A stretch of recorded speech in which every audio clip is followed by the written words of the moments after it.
নমস্কার বন্ধুরা, কেমন আছো সবাই?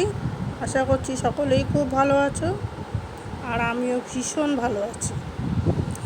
তো আজ আমি নিয়ে এসেছি এক নতুন রেসিপি।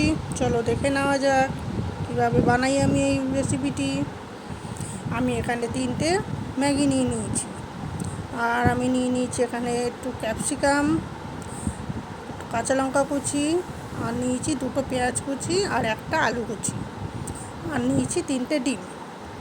আমি এখানে কড়াইতে জল বসিয়ে দিয়েছি। জলটা ফুটে ওঠার পরে আমি এই ম্যাগিটা এখানে একটু ভেঙে এর মধ্যে আমি দিয়ে দিয়েছি। ম্যাগিটা ভেঙে দিয়েছি কারণ আমাদের ঘরে সবাই বড় বড় লম্বা লম্বা খেতে খুব পছন্দ করে, তোমরা চাইলে দিতেই। এবার এখানে আমি 1 মিনিট মতো ম্যাগিটাকে আমি গরম জলের মধ্যে ফুটিয়ে নিয়েছি। ফুটিয়ে নেওয়ার পরে আমি জলটা ফেলে দিয়েছি। জলটা ফেলে দিয়ে আমি আবার এটাকে ঠান্ডা জলে ধুয়ে নিয়েছি।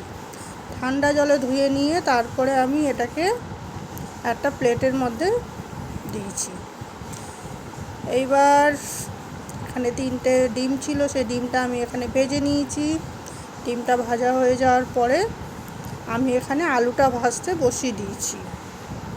আলুটা ভাজতে গিয়ে আমি মাঝখানে একবার ম্যাগিটাকে নাড়াচাড়া করে নিলাম, যাতে ম্যাগিটা ঝুরঝুরে থাকে।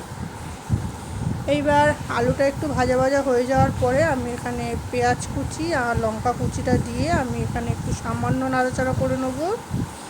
তারপর আমি এখানে দিয়ে দিলাম ক্যাপসিকামটাও। দিয়ে দেওয়ার পর আমি এখানে একটু নুন দিয়ে দিলাম। দিয়ে এবার আমি এই সব কিছুকে একটু নেড়ে চেড়ে ভালো করে ভাজা ভাজা করে নেব। ভাজা হয়ে যাওয়ার পরে আমি এখানে ম্যাগিটা দিয়ে দিলাম। ম্যাগিটা নিয়ে আমি এবার সব কিছু একসাথে একটু ভালো করে মিশিয়ে নেব। মিশিয়ে নেওয়ার পরে আমি এখানে এবার আন্দাজ মতো নুন দিয়ে দেবো।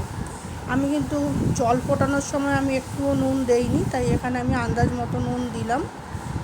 আর আমি দিয়ে দিলাম এখানে 1/2 চামচ গোলমরিচ গুঁড়ো, 1/2 চামচ চিলি ফ্লেক্স, আর ভেজে রাখা ডিমটাও আমি এর মধ্যে দিয়ে দিলাম।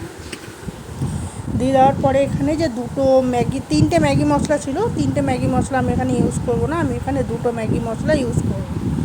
এবার আমি এখানে সব কিছু ভালো করে নাড়াচাড়া করে 2-3 মিনিট মতো ভাজা ভাজা করে নিলাম।